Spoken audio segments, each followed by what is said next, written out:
큰 화면으로. 네, 이제 녹화가 시작됐습니다. 좀 잘 보실 수 있도록 하기 위해서 교재가 없어도 좀 쉽게 공부하실 수 있도록 좀 준비를 한 거니까요. 뭐 교재 내용 보시면서 진행을 하셔도 되고, 아니면 앞에 화면에 나와 있는 이 공유된 화면을 보시면서 진행을 하셔도 좋을 것 같습니다. 오늘 우리가 볼 내용 17페이지부터 시작이 되죠. 17페이지를 보시면요. 먼저 성경 묵상의 흐름에 대한 이야기가 나오고 있어요. 성경 묵상의 흐름. 어, 이렇게 써 있죠. 17페이지 보니까 성경 묵상이란 뭐라고 되어 있나요? 성경 묵상이란 기록된 말씀인 성경을 통해 하나님을 만나고 알아가는 일입니다. 이렇게 써 있어요. 이게 무슨 얘기냐? 안녕하세요. 네. 하나님이 우리를 창조하신 분이시죠? 근데 하나님은 우리와 다른 분이세요. 우리와 달리 굉장히 무한하신 분이십니다. 굉장히 쉽게 얘기하면 크신 분이시죠. 근데 그에 반해서 우리를 돌아봤을 때는 우리는 어떨까요? 우리는 정말 작아요. 하나님께서 만드신 피조물일 뿐이에요. 그렇기 때문에 유한하고 작은 우리가 무한하신 하나님을 바라봤었을 때 우리가 하나님을 다 알 수 있느냐? 우리의 능력으로는 분명 한계가 있기 때문에 하나님을 다 알 수가 없습니다. 가령 이런 거예요. 우리가 지구 위에 살고 있잖아요. 우리 작은 우리가 우리보다 큰 지구를 한눈에 담기 위해서 어떻게 해야 될까요? 이렇게 땅바닥을 본다고 해서 지구가 한눈에 들어오나요? 그렇지 않습니다. 만약에 지구를 다 보고 싶으면 우주 멀리 날아가야 되겠죠. 저기 달까지 가면 아마 동그란 지구를 볼 수 있을 거예요. 그렇다고 우리가 한눈에 지구를 다 볼 수 있느냐? 그렇지 않아요. 왜냐? 우리가 보는 것은 우리 눈에 보이는 지구의 한 면일 뿐이에요. 지금 우리의 눈에 보이지 않는 다른 뒷면을 우리가 한 번에 볼 수는 없습니다. 그렇다고 한 번에 본다 할지라도 그 안에 면밀하게 있는 뭐 우리 권사님들, 집사님들 어떻게 지내시는지 그걸 우리가 다 볼 수가 없어요. 우리가 그만큼 한계를 지니고 있다라는 거예요. 자, 그렇기 때문에 우리가 하나님을 알아가는 것도 마찬가지입니다. 하나님 우리보다 크신 분이시기 때문에 우리가 하나님을 알 수가 없어요. 그런 상황인지라 하나님께서는 우리에게 은혜를 베푸시죠. 바로 스스로를 우리에게 보여주신 거예요. 자, 이것을 신학적으로는 계시라고도 표현을 하는데 특별히 오늘 말씀에서 오늘 우리가 묵상하는 이 성경 묵상 학교에서는 무엇라고 또 표현을 할 수 있느냐? 바로 성경 말씀이다라고 표현을 할 수 있을 거예요. 쉽게 얘기하면 우리가 하나님을 알 수 없기에 하나님은 스스로를 알리시기 위해서 말씀을 우리에게 보내주셨다라는 겁니다. 성경 말씀에는 하나님이 우리 스스로를 우리에게 보이신 하나님의 마음도 있고요. 계획도 담겨 있고요. 그리고 그 뜻이 담겨 있어요. 그래서 우리가 성경 말씀을 묵상하고 깊이 연구하면 할수록 하나님을 우리가 더욱 만나게 되고 하나님을 더욱더 알아갈 수 있게 되는 거죠. 우리는 하나님을 만난다고 할 때 보통 어떤 생각을 하나요? 뭔가 신비적인 체험을 할 것 같은 그런 생각을 해요. 그렇죠? 뭔가 신비한 경험을 하거나 특별한 경험을 할 때 하나님을 만났다고 여기는 경우가 많은데 우리에게 있어서 가장 정확하고 확실하게 하나님을 만나고 알아갈 수 있는 방법이 있다면 그것이 무엇이냐? 바로 성경 말씀을 통해 우리가 만나고 알아갈 수 있다는 겁니다. 그래서 말씀을 통해서 우리가 하나님을 만나고 알아갈 수 있기에 말씀 묵상이 우리에게 굉장히 의미가 있게 와닿는 거죠. 자, 그렇다면 이 성경 말씀을 묵상하는 이 시간들, 이 방법들, 우리가 같이 이렇게 묵상해 나가는 그런 순서 가운데 과연 성경 묵상은 어떤 요소와 흐름으로 이루어졌을까? 이렇게 생각해 보면요. 어, 여기 교재에 이렇게 나와 있죠. 내가 생각하는 성경 묵상의 순서를 써보세요. 라고 써 있는데 써 보셨나요? 네. 봤겠지만 남들에게는 공개하기 부끄러운 그런 방법을 아마 쓰셨지 않았을까라는 생각이 좀 듭니다. 네, 여러분들이 쓴 게 틀리다라는 게 아니에요. 그런데 이렇게 하면 더 좀 더 은혜롭게 더 체계적으로 성경 묵상을 할 수 있지 않을까라는 방법에서 밑에 나와 있는 순서들이 있습니다. 뭐라고 써져 있나요? 밑을 보면 이런 순서가 나와 있죠. 준비하기, 교재, 기도하기, 성경 읽기, 묵상하기, 기도하기, 살아내기. 자, 이 순으로 성경 묵상을 해라라고 안내되어 있어요. 그래서 우리가 이 순서로 성경 묵상하는 방법을 좀 살펴보도록 하겠습니다.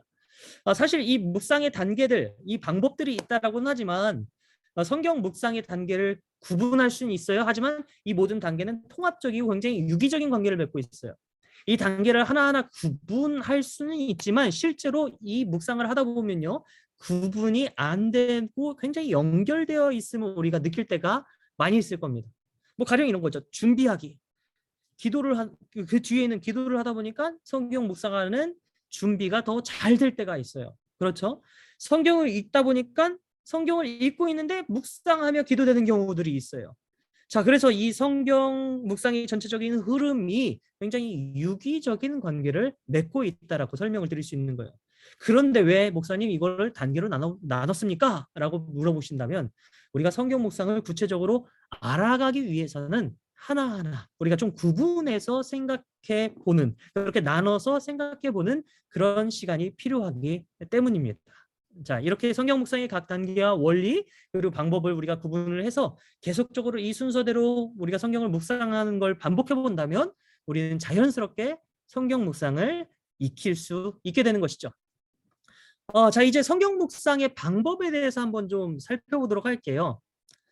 하나님이 우리를 불러주셨기 때문에 우리가 하나님을 만날 수 있다는 것, 아까 말씀드렸죠. 우리는 유한한 존재가 하나님 무한하신 분이시기 때문에 우리가 하나님을 막 만나고 싶다고 해서 우리가 하나님을 허락하시지 않는다면 우리는 하나님을 만날 수가 없어요. 하지만 하나님께서는 은혜를 베푸셔서 하나님을 만날 수 있는 기회를 우리에게 제공해 주신 거죠. 그 기회 중에 하나가 바로 성경 말씀인 겁니다.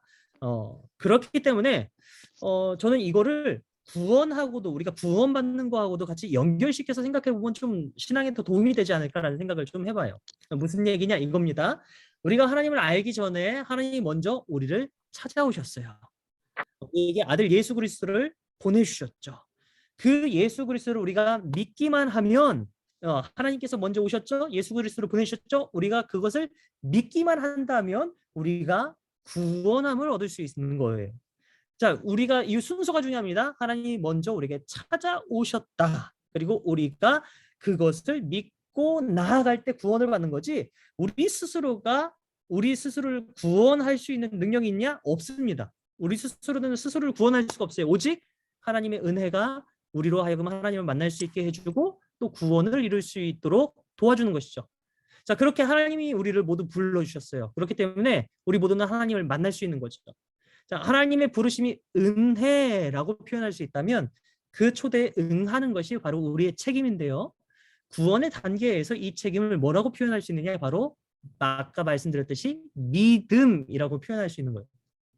성경 말씀을 통해 우리가 하나님을 만날 수 있는 기회를 얻었는데 이 말씀을 뭐 그냥 옛날 소설책이겠거니 뭐 이렇게 바라보고 믿지 않는다면 그 사람은 성경 말씀을 통해서도 하나님을 만날 수 없을까요? 없을까요? 질문이 어려웠나요? 만날 수 없을 겁니다. 분명 하나님을 만날 수 있는 기회가 바로 이 성경 말씀인데 누구에게나 전해진 건데 실제로 이 성경을 통해서 하나님을 만날 수 있는 사람은 하나님의 말씀을 믿음으로 받아들이는 사람뿐이라는 것이죠. 자, 이제 18페이지로 넘어가도록 할게요. 18페이지로 넘어가 보면 출애굽기 34장 2절 말씀 그리고 3절 말씀이 나와 있습니다. 우리 한번 이 말씀을 같이 한번 읽어보도록 할게요. 시작. 여호와께서 모세에게 이르시되 아침까지 준비하고 아침에 시내산에 올라와 산 꼭대기에서 내게 보이되 아무도 너와 함께 오지 말며 온 산에 아무도 나타나지 못하게 하고 양과 소도 산 앞에서 먹지 못하게 하라. 네, 아멘. 이어서 마태복음 22장 14절 말씀에 이렇게 나와 있나요? 제가 한번 읽어볼게요. 청함을 받은 자는 많되 택함을 입은 자는 적으니라.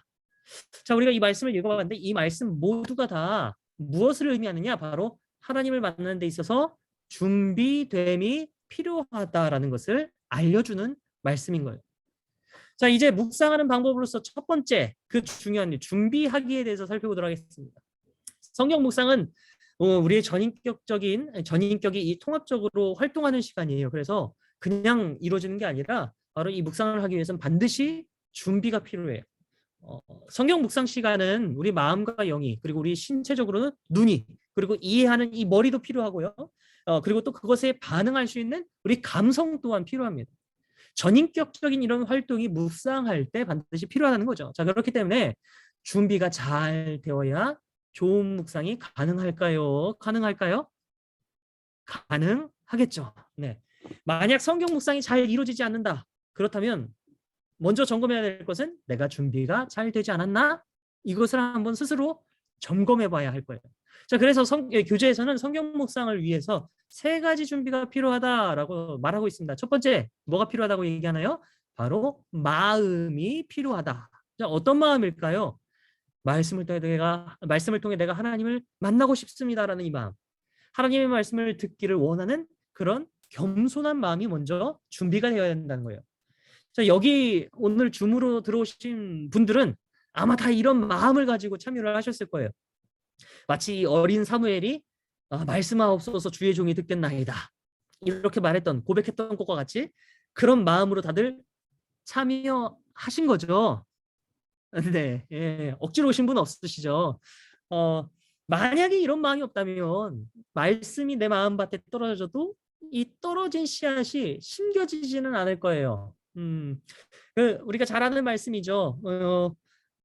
이 좋은 밭에 떨어진 씨앗이 잘 자라고 좋은 결실을 맺는 건데 돌밭이나 돌짝밭이나 뭐 가시밭에 떨어지면 그 씨앗은 잘 자라지 못하는 것처럼 우리 마음밭이 좋은 밭으로 잘 준비가 되어 있어야 된다라는 거예요. 자, 둘째로 우리가 준비해야 될 게 있습니다. 무엇이 필요할까요? 바로 시간과 장소가 필요해요. 자, 성경 묵상을 하기 위해 알맞은 시간과 장소가 필요하다는 겁니다. 어떤 시간과 장소가 성경 묵상하기에 알맞은 시간과 장소일까요? 어쩌면 지금 이 시간이 아마 여러분들이 지금 이 시간을 내서 들어오신 거잖아요. 그렇기 때문에 지금 이 시간대가 여러분들에게는 성경 묵상하기에 가장 알맞은 시간일 수도 있을 거예요. 장소도 역시 지금 보니까 예, 서재에 계신 분도 계시고 네, 이렇게 조용한 곳을 찾아서 다들 들어오셨는데 자, 그런 지금 있는 장소가 그런 장소일 수 있을 거예요. 좀 전에 우리가 읽었었던 출애굽기 34장 말씀을 보면 이렇게 나와 있었죠. 아침까지 준비하고 아침에 시내산에 올라와 산 꼭대기에서 내게 보이되라고 나와 있었어요. 하나님이 모세와 대화하기 위해 시간과 장소를 정해두신 거예요. 자, 그렇다고 우리 묵상 시간과 장소가 모세와 꼭 같아야 되느냐? 그럴 수만은 없습니다. 그렇게만 볼 수만은 없어요. 그러면 여기 계신 분 중에 묵상할 수 있는 분은 없을 겁니다. 아침에 시내산을 올라야 돼요. 예, 시내산에 올라서 묵상할 수 있는 분이 없겠죠. 우리가 잘 아는 말씀 중에 사마리아 여자가 예수님에게 이런 질문을 했어요. 하나님을 예배하는 장소 어디서 예배를 해야 되느냐? 어디서 예배하는 게 참된 예배입니까? 물었을 때 예수님은요, 유대인들이 주장하는 예루살렘 성전도 아니고 사마리아 사람들이 전통적으로 지키는 그리심산도 아니다. 하나님을 영과 진리로 예배하는 그 사람이 있는 곳, 그 시간이 바로 하나님을 예배하는 곳이 될 수 있고요. 그런 시간대가 될 수 있다는 것을 얘기해 주셨죠. 이 말씀에 따라서 우리의 묵상 시간과 장소는 우리의 상황에 맞게 구별할 수 있는 그 시간과 장소로 정하면 되는 겁니다. 저는 이게 참 우리에게 놀라운 은혜인 것 같아요. 만약에 하나님이 야, 너 이 말씀 묵상할 시간, 장소 내가 정해줄 테니까 너 이때 꼭 해. 라고 얘기하셨다면 우리가 그 시간과 장소를 할애하기 위해서 얼마나 큰 에너지를 쏟아야 할지 이 가늠하기가 굉장히 힘들거든요. 그러면 여러분들 한번 생각해 보세요. 어떤 시간과 장소를 구별하는 게 좋을까요? 아까 말씀드렸듯이 여러분들이 제일 집중하기 좋은 시간과 장소면 가장 좋을 것 같아요. 방해받지 않는 시간과 장소, 그리고 마음 또한 좀 편안할 수 있는 곳이어야 합니다. 사람이 북적이는 곳, 아무래도 좀 불편하겠죠. 저도 지금 교회에 남아 있거든요. 집에 안 가고 왜 여기서 하느냐? 집에서 강의하면 딸내미가 와서 계속 보챕니다. 네, 그렇기 때문에 마음이 불편하고 힘들 수도 있기 때문에 저도 시간과 장소를 이렇게 따로 구별해서 지금 진행을 하고 있는 것이죠. 자, 성경 묵상을 준비하기 위한 세 번째 도구, 바로 세 번째 도구 벌써 얘기해 보는데요. 세 번째는 바로 도구입니다.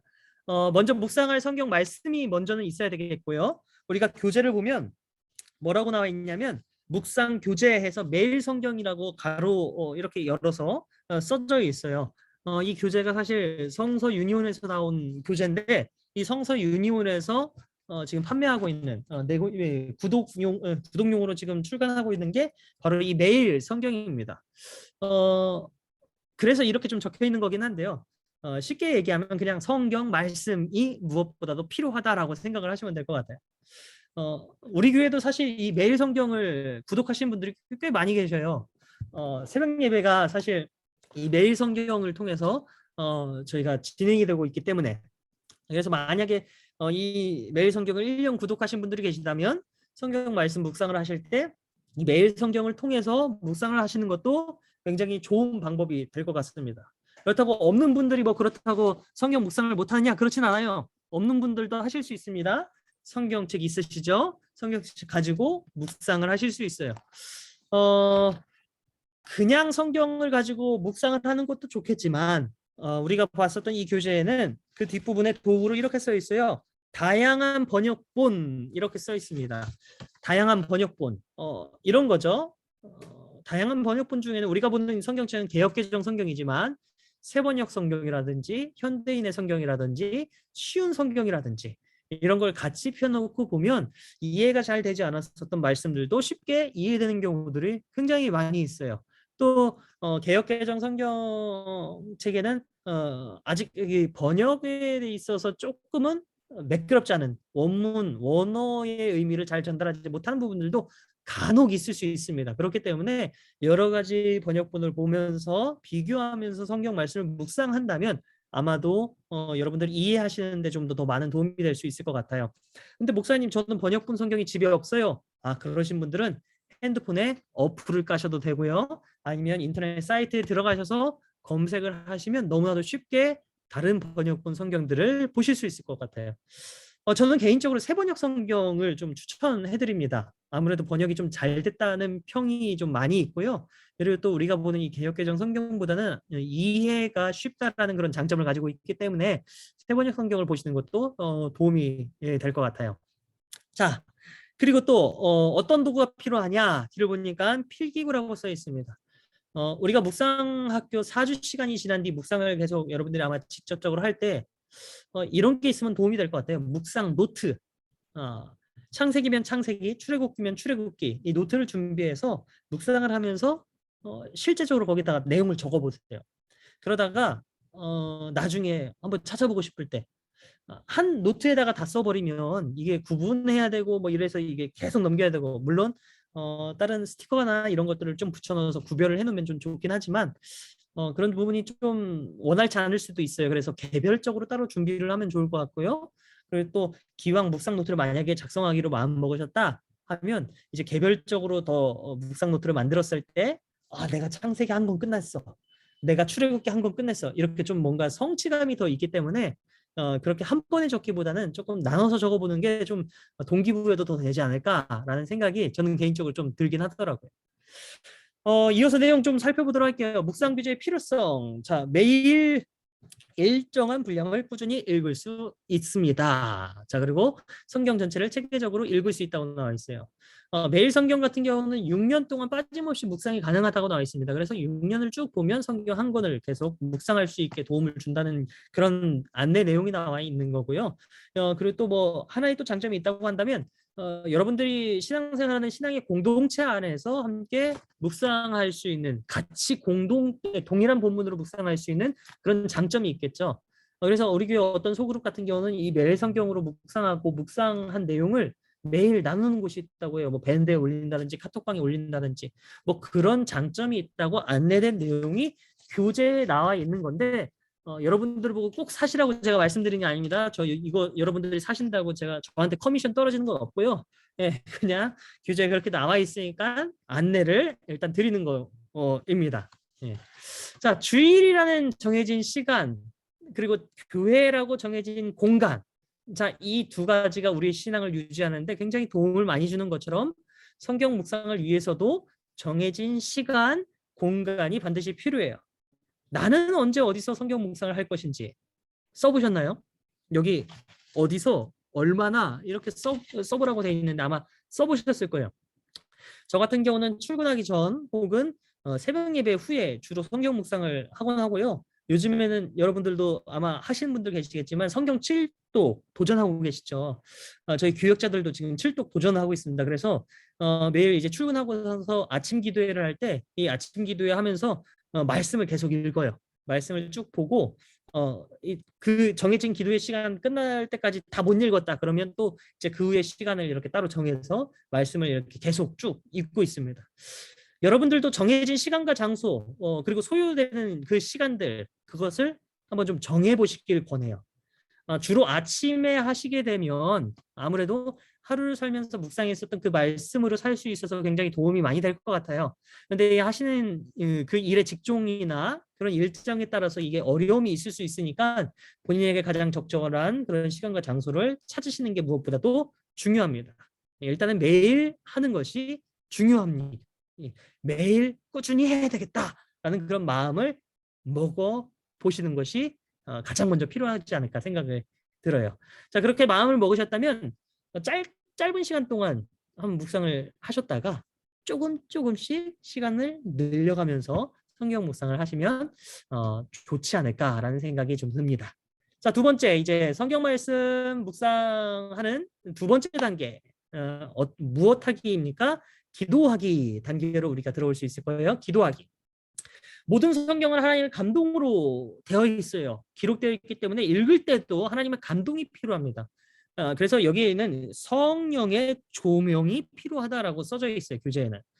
자, 이것은 말씀을 깨달을 수 있도록 성령님께서 우리를 비춰주시는 것이 필요하다라는 의미로 그렇게 이해하시면 될 것 같아요. 모든 성경은 하나님의 감동으로 되었기 때문에 성경의 저자가 바로 성령 하나님이시니 그분께 이해가 잘 될 수 있도록 묵상 잘 될 수 있도록 도와주십시오라고 그렇게 기도하는 것이 필요하다는 겁니다. 자, 그래서 이거에 관련된 말씀이 여기 교재에 나와 있어요. 시편 119편 18절 말씀 나와 있는데 한번 읽어볼까요? 시작.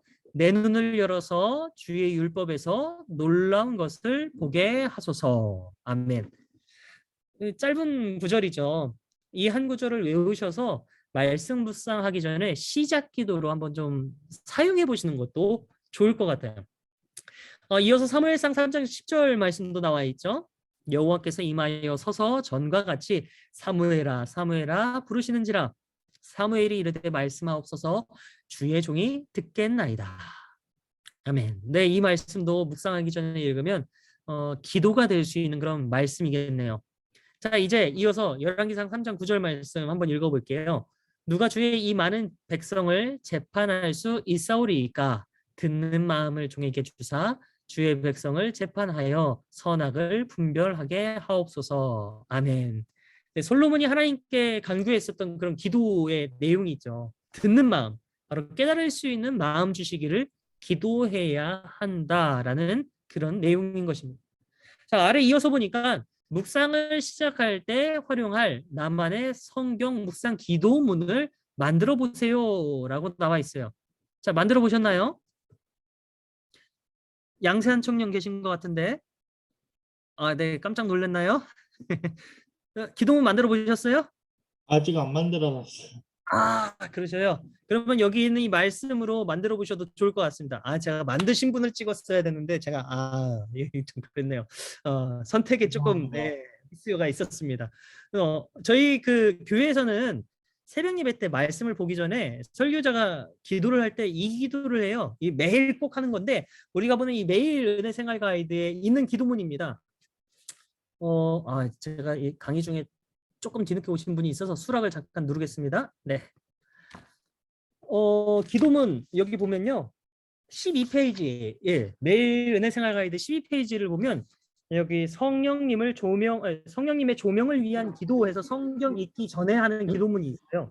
여기 기도문에 이렇게 되어 있어요. 이 시간 주님의 말씀을 읽을 때 성령님 오셔서 밝혀주옵소서. 눈을 열어 보게 하옵소서. 귀를 열어 듣게 하옵소서. 마음을 열어 깨닫게 하옵소서. 깨달은 말씀대로 살게 하옵소서. 오늘도 생명의 말씀으로 채워 주옵소서. 예수 그리스도의 이름으로 기도합니다. 아멘. 예, 이렇게 기도문이 친절하게 써져 있습니다.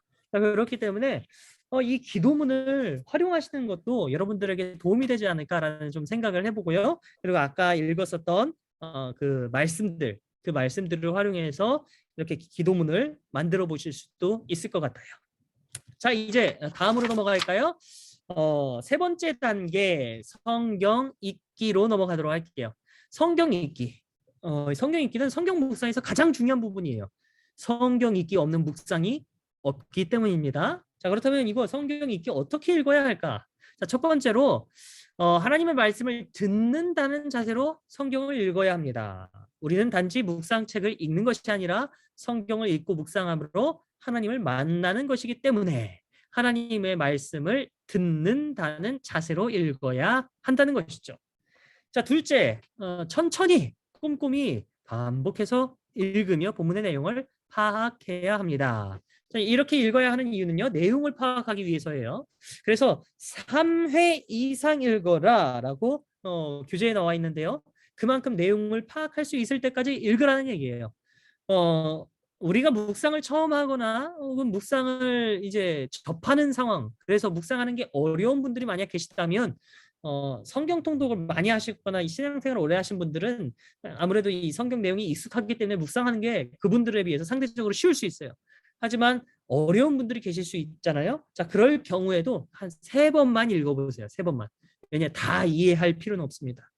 이해가 된 부분을 가지고 그냥 묵상하시면 돼요. 자, 그런데 3번 읽을 때 방식을 좀 달리하면서 읽어보시면 좋을 것 같아요. 처음에는 그냥 쭉 읽고, 두 번째는 좀 천천히 음미하면서 읽어보고, 세 번째는 좀 스스로에게 질문을 던져보면서 읽어보시면 좀 도움이 되지 않을까 싶어요. 가령 이런 겁니다.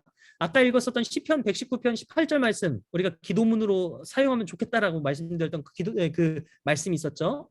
그 말씀을 쭉 보는 거예요. 내가 쭉 보는데 처음에는 그냥 쭉 봐요. 두 번째는 이렇게 보는 거죠. 내 눈을 열어서 눈을 열어서 보는 거구나. 그렇게 생각하면서 읽을 수 있겠죠?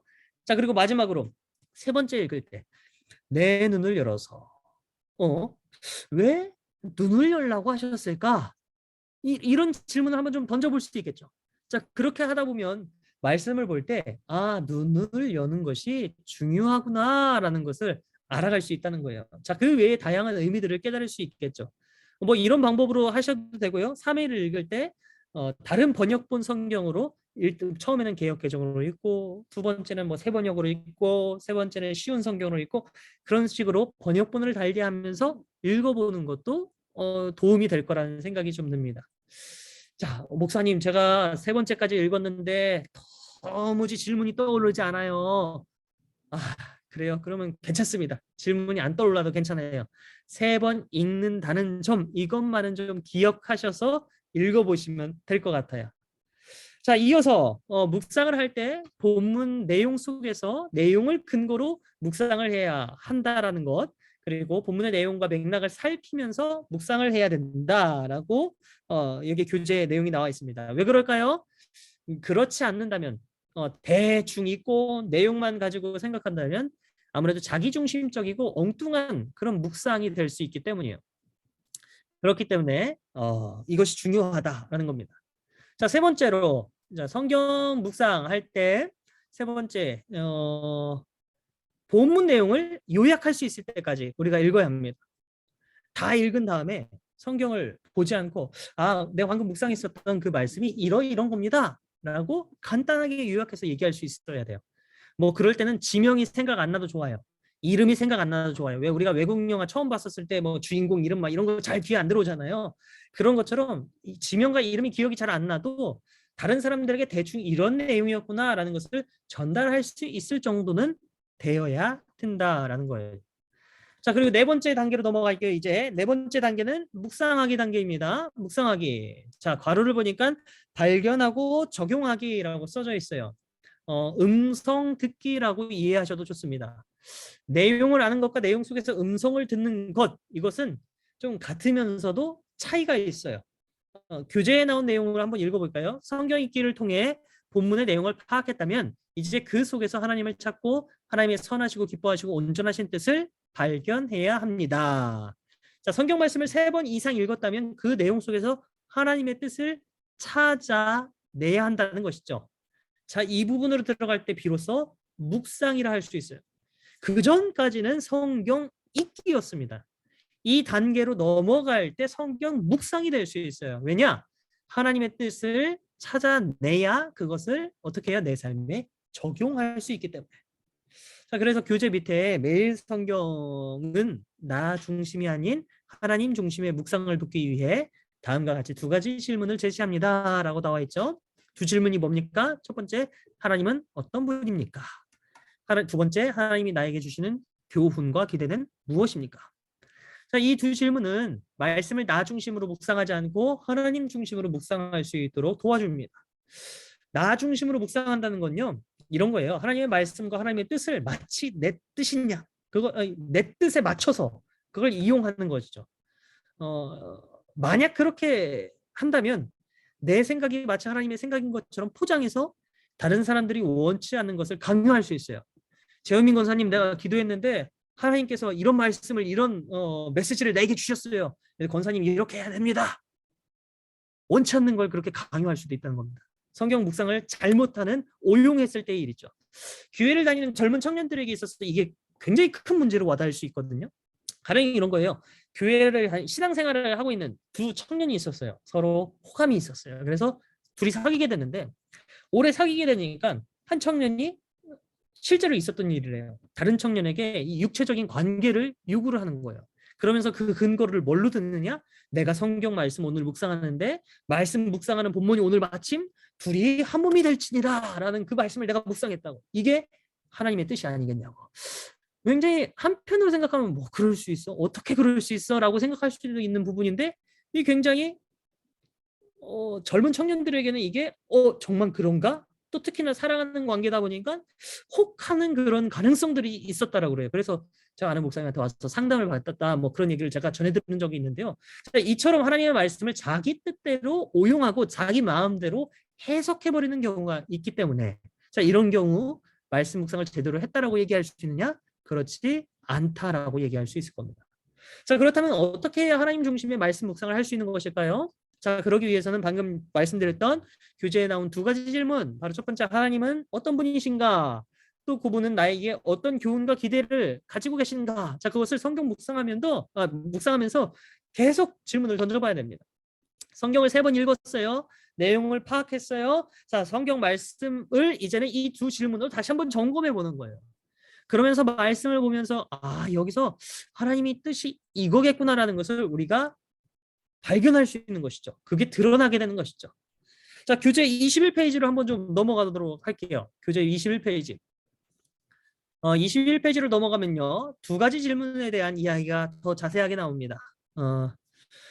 특별히 이 사도행전 22장 6절로 11절 말씀에 바울의 질문이 있어요. 바울의 질문이 있는데, 이 질문에서 비롯된 질문이 바로 우리가 본 이 교재에서의 두 가지 질문이라고 얘기하죠. 성경적 근거를 얘기하는 거예요. 자, 그래서 이 말씀 중에 8절에 바울이 이렇게 물어요. 주님, 누구시니까? 자, 이것이 매일 성경의 두 가지 질문 중 하나님은 어떤 분이십니까?에 해당되는 거고요. 바울이 10절에서 주님 무엇을 하리까? 라고 물었는데, 이 질문이 하나님이 나에게 주시는 교훈과 기대는 무엇입니까? 라는 질문과 연결이 된다는 것이죠. 자, 이제 다음의 내용을 보면 파악된 본문의 내용 속에서 두 질문에 대한 답을 바로 발견한 하나님과 하나님이 주시는 교훈을 내 삶에 연결해야 합니다 라고 나와 있어요. 자, 본문에서 하나님이 누구신지 드러난 부분이 있다면 그것으로 하나님께 우리는 반응을 할 수 있습니다. 하나님, 나에게 이런 분으로 오셔서 제가 너무 감사합니다. 하나님을 찬양합니다. 하나님께 영광을 올려드립니다. 바로 이런 반응이 나올 수 있겠죠. 또 하나님께서 내게 주시는 교훈을 찾았어요? 그러면 그 교훈을 내 삶에 연결시킬 수 있어요. 하나님, 내가 이제는 이렇게 살겠습니다 라는 그런 결단으로까지 나아갈 수 있다는 것, 바로 이것이 말씀을 적용하는 것입니다. 자, 그래서 교재에 나와 있는 아래 도표를 보면요, 이렇게 표현이 되어 있는 거예요. 하나님이 어떤 분이신지를 묵상하게 되었다면 그 묵상을 가지고 적용해서 기도를 할 수 있어요. 뭐 고백적인 기도가 나올 수도 있고요, 감사의 기도를 할 수도 있고, 회개의 기도를 할 수도 있고, 간구의 기도, 결단의 기도로 우리가 기도를 할 수 있다는 겁니다. 묵상으로 끝나는 게 아니라 이렇게 기도로 이어진다는 거예요. 자, 그리고 말씀에서 하나님이 나에게 주시는 교훈을 내가 묵상했어요. 그렇다면 내 삶을 성찰하며 다짐하는 시간을 우리가 가질 수 있다는 것이죠. 자, 그래서 하나님 묵상은 적용, 교훈 묵상은 바로 우리 삶을 성찰하며 다짐하는 그 적용으로 또 나아갈 수 있다는 것을 이렇게 도식화해서 설명을 하는 것입니다. 자, 다음 22페이지로 넘어갈게요. 이제 다섯 번째 단계까지 왔습니다. 자, 다섯 번째 단계. 여러분들 앞에 단계 기억나시죠? 준비하기, 기도하기, 그다음에 성경 읽었어요. 그리고 묵상해서 이걸 적용했습니다. 그리고 나서 다섯 번째 기도하기까지 왔어요. 자, 이번에 기도하기. 묵상이 다 끝났다면 그렇다면 이제 마지막 마무리 기도함으로 우리가 성경 묵상을 마칠 수 있다는 거죠. 자, 성경 묵상 하고 나서 마무리할 때 이제 묵상한 말씀대로 기도를 하면 됩니다. 말씀으로 기도하는 거. 묵상한 말씀으로 기도하는 거. 이게 중요해요. 말씀을 다 듣고 말씀으로 기도해야 되는데 내가 묵상 다 하고 하나님이 내게 겸손한 마음을 가지라고 이런 말씀을 주셨나 봐. 이렇게 묵상을 하고 나서 마무리 기도할 때는 아이고 하나님 우리 자녀가 잘 되게 해주세요. 이렇게 기도하면 이 묵상의 흐름이 쭉 이어지지 않는다라는 거. 물론 그 자녀를 위한 기도도 중요하지만 일단은 말씀 묵상의 마무리 기도를 할 때는 묵상한 그 말씀을 가지고 기도하며 마무리를 지어야 된다는 겁니다. 저는 이걸 어떻게 설명을 드려야 될까라는 고민을 좀 해보다가 이런 생각을 좀 해봤어요. 말씀을 듣고 그 말씀으로 기도해야 되는데 다른 기도 제목으로 기도를 한다면 마치 이 몸에 좋고 맛에서도 좋은 이 따끈따끈한 음식을 잘 이렇게 다 준비를 해놓고 나서 여기 식은 음식이 있으니까 이거 먼저 먹어야지. 그냥 그것만 먹어버리는 것 같지 않나. 그런 생각이 좀 들더라고요. 자, 그래서 여러분들이 성경 묵상을 잘 하셨다면 묵상한 그 내용을 가지고 기도해야 됩니다. 그래서 이 목사님들이 설교 다 끝나고 나서 그 기도합시다 하고 기도할 때도 다른 기도 제목들을 넣지 않고 메시지, 말씀에 있었던 그 메시지를 가지고 말씀으로 기도를 하거든요. 자, 그렇기 때문에 여러분들도 묵상을 하고 나서 그 묵상한 내용으로 기도하는 것이 중요하다라고 말씀을 드릴 수 있을 것 같아요. 자, 이게 다섯 번째 단계였습니다. 마무리 단계에서의 기도하기. 자, 이제 여섯 번째, 마지막 여섯 번째입니다. 어떤 건가요? 살아내기이죠. 자, 성경 묵상은 책상에서 시작됩니다. 책상에서 시작하지만 책상으로 끝나지 않아요. 결코 책상으로 끝나지 않고 일상으로 이어집니다. 자, 성경을 읽고 묵상한 것을 삶 속에서 살아내는 것이 성경 묵상의 목적이고요. 그리고 성경 묵상의 완성입니다. 네, 맞아요. 이게 중요합니다. 아는 만큼 살아야 하는데 자, 그렇게 살지 못하면 아는 게 모두 쓸모가 없는 거예요. 쓸데없는 거예요. 그래서 성경 묵상의 완성은 살아가는 것에 있습니다. 아무리 좋은 말을 잘하는 사람이 있어도요. 그 사람이 하는 말이 좋은 말일 수는 있어요. 하지만 그 사람이 그 좋은 말대로 살지 않는다면 그 사람이 하는 말은 좋을지는 몰라도 그 사람이 좋은 사람이라고 얘기할 수는 없는 것처럼 말씀을 묵상한 대로 살아가는 게 중요하다는 거죠. 설교자에게도 이게 굉장히 중요합니다. 훌륭한 설교자, 정말 훌륭한 설교자는 누굴까요? 사람들을 막 눈물, 콧물 막 흘리게 하는 설교할까요? 그렇지 않아요. 정말 훌륭한 설교자는요, 자신이 선포한 그 말씀대로 살아가려고 부단히도 노력하는 사람이 정말 훌륭한 설교자예요. 사람들이 듣기 좋은 말, 사람들이 즐거워할 수 있는 말, 사람들이 재밌어하는 말, 사람들이 감동받을 수 있는 말, 그런 말만 골라서 하는 사람이 참된 설교자가 아니라 선포한 그 말씀대로 나 또한 살아겠습니다 라고 그렇게 결단하고 그렇게 살려고 노력하는 사람이 정말 참된 설교자다. 저는 그렇게 배워왔고요. 저도 그런 사람이 되려고 나름대로는 노력하고 있습니다. 자, 이 사실이 바로 성경 말씀을 묵상하는 우리들의 삶에도 매우 중요하다라는 것이죠. 어떻게 하면 이 묵상한 말씀대로 살 수 있을까요? 이게 참 쉽지 않은데요. 이 각자의 방법 또한 다양하게 있을 수 있습니다. 한 가지 예를 드리자고 한다면 이런 것도 방법이 될 수 있을 것 같아요. 아침에 일어나서 이제 묵상을 했죠? 그러면 아침에 이제 묵상한 내용을 다시 한번 떠올려 보고 그리고 아침, 점심, 저녁 먹을 때 이렇게 식사하기 전에 묵상한 말씀을 다시 한번 좀 떠올려 봐요. 그리고 잠자리에 들기 전 내가 묵상한 말씀대로 그리고 결단한 대로 내가 그렇게 살았는가 한번 좀 떠올려 봐요. 이렇게 한 5번 정도 떠올려 본다면 그래도 적어도 내가 묵상하기 이전보다는 이 묵상한 말씀으로 살아가려고 좀 더 노력하고 또 그렇게 살아가게 되지 않을까라는 생각을 좀 해봅니다. 혹은 우리가 그 코로나 시작하면서 이 동수마을 밴드를 열었잖아요, 우리 교회가. 그래서 매일 말씀 묵상 우리 담임 목사님께서 계속 올려주시는 그 영상이 있는데 유튜브나 아니면 동수마을에서 그 말씀 묵상 영상을 본 뒤에 댓글을 달아보는 것도 어쩌면 묵상한 말씀으로 살아가는 방법 중에 하나가 될 수 있습니다. 왜냐? 거기 보셔서 아시겠지만 그 댓글을 보시면 그 말씀 묵상한 거대로 기도문을 적으시는 분들도 있고요. 내가 이 말씀대로 살겠습니다라는 결단을 적으시는 분들도 있거든요. 그래서 그런 것도 하나의 좋은 방법이 될 수 있을 것 같습니다. 자, 이제 23페이지로 넘어갈게요. 23페이지로 넘어가서 오늘 배운 것들을 한번 좀 전체적으로 좀 정리해 보도록 하겠습니다.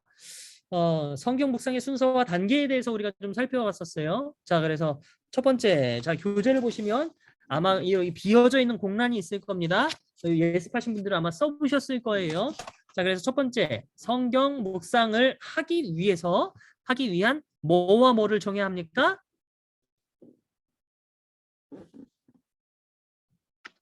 시간과 장소. 그렇죠. 예, 시간과 장소를 정해야 합니다. 이게 중요합니다. 자, 두 번째, 앉자마자 묵상체를 펴지 말고 읽기 전에 먼저 뭘 해야 할까요? 기도하라. 그렇죠. 기도하라. 네, 예습을 참 잘하셨네요, 다들. 앞에 정답이 다 나오죠? 자, 세 번째, 하나님 앞에 나와 하나님의 말씀을 어떤 자세로? 듣는 자세. 자, 본문의 내용을 어떻게 해야 돼요? 이해하기 위해, 자, 혹은 파악하기 위해, 자, 그렇게 천천히 꼼꼼히 반복해서 읽어라라고 되어 있습니다. 자, 그리고 읽은 내용을 뭐 어떻게 해야 돼요? 요약할 수 있을 때까지 읽으라. 요약할 수 있을 때까지. 네, 그렇게 읽어야 합니다. 자, 네 번째 넘어가니까요. 하나님이 어떤 분인지를 찾고 연결하라. 자, 이것은 적용하라라는 말씀도 마찬가지 그렇게 이해하셔도 돼요. 그리고 하나님이 주시는 교훈이 무엇인지를 찾고 연결하라. 이거는 아까 말씀드렸던 두 가지 질문에 해당되는 거였었습니다.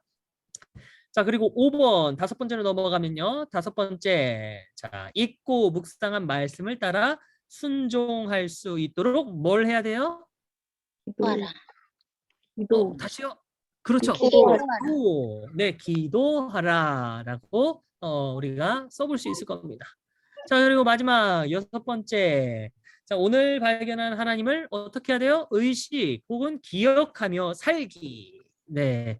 자, 그리고 오늘 발견한 하나님의 기대에 뭘 해야 돼요? 순종하며 살기. 근데 우리가 봤었던 교재 내용에서 22페이지를 보면요.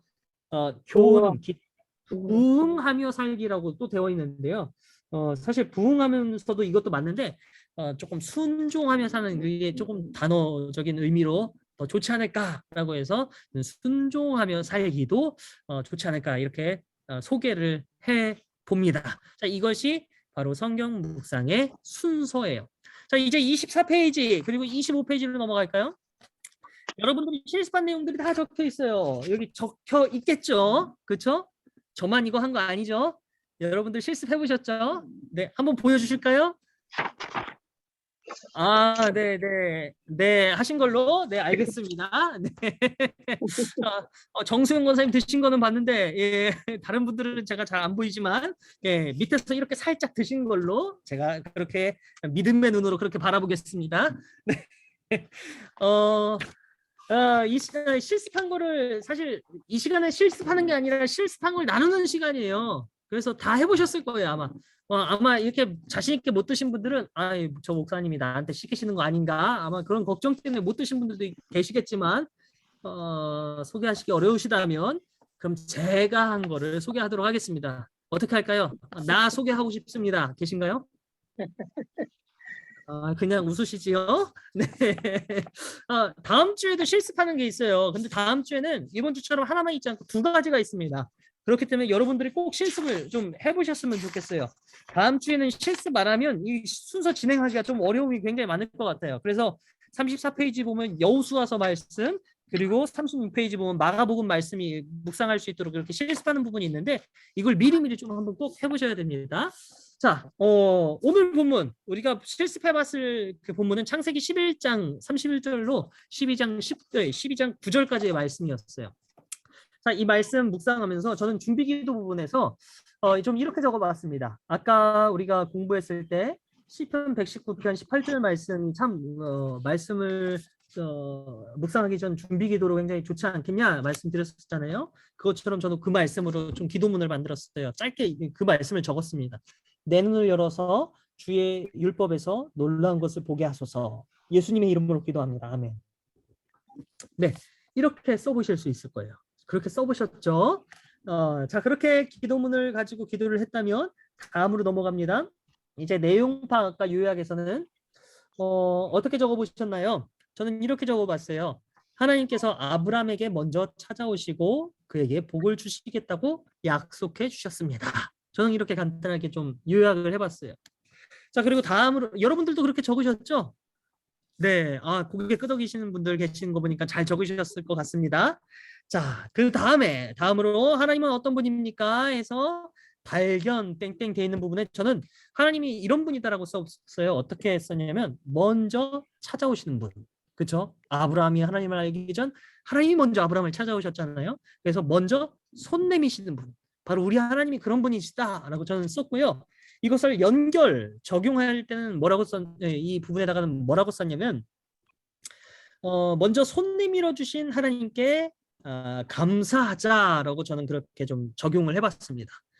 그리고 더불어서 다른 한편으로는 나는 사람들에게 먼저 다가가고 먼저 손을 내미는지 좀 스스로를 좀 돌아보게 됐고요. 그러면서 하나님의 성품으로 먼저 다가가고 손을 내미는 그런 목사가 되보자라는 그런 결단을 저 스스로 좀 한번 해봤습니다.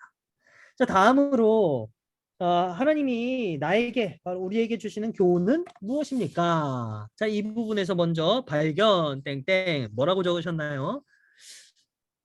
저는 하나님의 말씀을 따라 순종한 아브라함은 모든 것을 가지고 하나님을 따랐다라고 적어봤어요. 자, 아브라함이 그렇게 따랐죠. 그렇기 때문에 적용하는 부분, 연결하는 것에서는 나는 아브라함처럼 모든 것을 내걸고 하나님을 따르는가? 그런 순종의 사람이 돼야 되겠다라는 그런 다짐을 제 삶에 좀 적용해서 적어 보았습니다. 네, 지금 적으시는 거 아니죠? 네. 그렇게 교훈까지 이제 봤다면 이제 묵상한 말씀으로 마무리하는 기도, 마침 기도를 할 수 있겠죠. 자, 그래서 저는 이 마침 기도 부분에다가 이렇게 기도를 적어봤어요. 주님, 비록 지금은 하나님이 주실 복이 내 눈에 보이지는 않지만 하나님의 말씀을 따라 모든 것을 내걸 수 있는 그런 순전한 믿음이 내 안에 가득하게 하소서라고 그렇게 적어봤습니다. 자, 이런 식으로 성경 묵상을 체계적으로 할 수 있다는 것이겠죠. 여러분들도 이렇게 하셨죠? 네, 하셨죠? 네, 이렇게 또 우리 양세한 청년 계속 머리를 이렇게 긁고 계시는데 좀 잘 이해가 안 되시는 건가요? 잘 하셨죠? 그렇게 이해가 되시죠? 그게 이렇게 잘못하시는데요. 그러면 나머지 공부하실까요? 일단은 네, 마지막 이해는 잘 되셨나요? 네, 여러분들이 이제 앞으로 계속 성경 말씀 묵상하는 거 조금 더 구체적으로 배울 거고 실습도 할 건데요. 한번 좀 계속적으로 오늘 배웠었던 그 단계 준비 기도하고 내용 파악하고 요약하고 하나님 어떤 분이신지 교훈은 뭔지 이런 질문 던져보고 마무리 기도하면서 이렇게 성경 묵상을 요약해 볼 수 있겠고요. 그리고 성경 묵상의 방법들 해서 오늘 배웠던 것처럼 준비하기, 기도하기, 성경 읽기, 묵상하기, 기도하기, 살아내기 이 6단계는 머릿속으로 꼭 순서를 외우셨다가 그런 방법으로 하루하루 성경 묵상을 해보시면 여러분들의 신앙에 많은 도움이 될 것 같습니다. 바라기는 우리 모두가 이번에 이 성경 묵상을 함께 훈련하면서 말씀의 깊이를 더 알아가는 그런 은혜가 좀 가득했으면 좋겠습니다. 그런 얘기가 있죠. 계속 떨어지는 물, 이 낙수가 단단한 바위를 뚫는다고 하잖아요. 그런 것처럼 꾸준히 내가 지금 잘 안 된다 할지라도 꾸준히 내가 말씀 묵상을 계속 하다 보면요. 단단했었던 우리의 죄성을 뚫고 우리 안에 하나님의 은혜가 강같이 이렇게 흐르게 되는 그날이 오지 않을까. 자, 그런 믿음으로 다음 주에도 성실하게 이 말씀 묵상 잘 하셨다가 함께 모여서 다음 주에는 좀 같이 내가 이렇게 묵상했다고 은혜를 함께 나누는 우리 모두가 되었으면 좋겠습니다. 네. 네. 아유, 좋습니다. 혹시 궁금하신 거나 질문하실 내용 있으실까요? 다음 주는 명절이라서 안 하신다며요? 아이고, 그렇죠. 아이고, 맞습니다. 맞습니다. 다다음 주에. 네. 아주 좋습니다. 그래서 묵상할 본문이 두 개였나 봐요. 한 주 한 주 그렇게 나눠서 하라고. 또 그렇게 됐네요. 맞습니다. 다음 주는 명절이라서 안 모입니다. 네, 다다음 주에 잊지 말고 꼭 와주시면 좋을 것 같아요. 아유, 네, 굉장히 좋은 얘기 해주셔서 감사합니다. 혹시 하실 말씀이나 질문 있으신 분 계실까요? 목사님이 하시는 것도 좋은데 나누는 것도 괜찮을 것 같은데요. 그쵸. 예, 네. 왜 묵상했던 그런가 것들을 하면 네. 목사님이 하시는 거하고 또 우리 성도님들이 하는 거하고 또 은혜 차이가 있고 생각의 차이도 있을 것 같거든요. 이치도 다를 수 있기 때문에 그렇죠. 이렇게 나누면서 하는 것도 괜찮을 것 같아요. 네네, 그게 감사합니다. 훨씬 더 은혜스럽더라고요. 왜 그런가 하면 뭐 잘나서가 아니라 이제 네네네. 이런 견해 저런 견해가 있을 수 있기 때문에 그것도 괜찮더라고요. 맞아요. 예, 다양한 분들의 묵상 내용들을 들으면 성경 묵상의 깊이가 더 풍성해질 수 있어요. 그래서 지금은 저만 이렇게 얘기를 했지만 다음 주에는 또 다다음 주에는 또 두 개니까 여러분들이 쭉 묵상하신 거를 같이 좀 나누시면 더 풍성한 시간이 될 것 같습니다. 네, 우리 정수영 권사님께서 좋은 얘기 해주셔서 다다음 주에는 다른 분들이 잘 나눔을 해주실 거라 믿어 의심치 않습니다. 네. 그러면 다른 하실 말씀 없으신 것 같아요. 그렇죠? 자, 그러면 제가 기도하고 오늘 순서를 마무리하도록 하겠습니다. 기도하겠습니다. 하나님의 말씀은 살아있고 활력이 있어 좌우의 날선 어떤 검보다도 예리하여 혼과 영감이 관절과 골수를 찔러 쪼개기까지 하며 또 마음의 생각과 뜻을 판단한다는 히브리서의 말씀을 우리가 의지하면서 오늘도 우리는 주님의 말씀에 의지해 주님 이 자리에 나왔습니다. 하나님의 말씀을 우리로 하나님을 더욱 알아가게 하시고 그 말씀을 통해 하나님을 더욱 경험하게 하시며 하나님의 사랑으로 우리를 더욱 채워주시는 그 놀라우신 은혜가 이 말씀 묵상의 시간 가운데에 가득할 줄 믿습니다. 주님, 우리에게 말씀하여 주옵소서. 우리가 순전한 마음으로 듣겠습니다. 교묘한 마음으로 듣는 마음으로 하나님의 말씀을 듣고 이 하루도 그리고 앞으로 남은 그 한 주도 우리가 장성한 분량에 이르기까지 한 걸음 한 걸음 그 묵상의 발걸음을 옮겨나가는 귀하고 복된 주님의 자녀들 될 수 있도록 주님 우리에게 지혜도 하시고 우리에게 그런 성실함을 더욱 채워주옵소서. 자, 그럴 때 우리에게 먼저 찾아오신 하나님의 은혜를 더욱 깊이 발견하며 감격하게 하시고 그 은혜를 말씀에서 찾아서 말씀을 따라 참 생명의 길을 걸어나가는 이 한 주 우리 모두가 되게 하여 주옵소서. 다음 모일 그날까지 주님께서 건강으로 지키시고 동행하시며 함께하여 주실 줄 믿사오며 우리 구주 예수 그리스도의 이름으로 감사하며 기도드립니다. 아멘. 네, 감사합니다. 늦게까지 함께 해주신 분들 네, 감사드리고요. 다음 주에 명절 잘 보내시고 다다음 주에 뵙겠습니다. 감사합니다. 감사합니다. 감사합니다.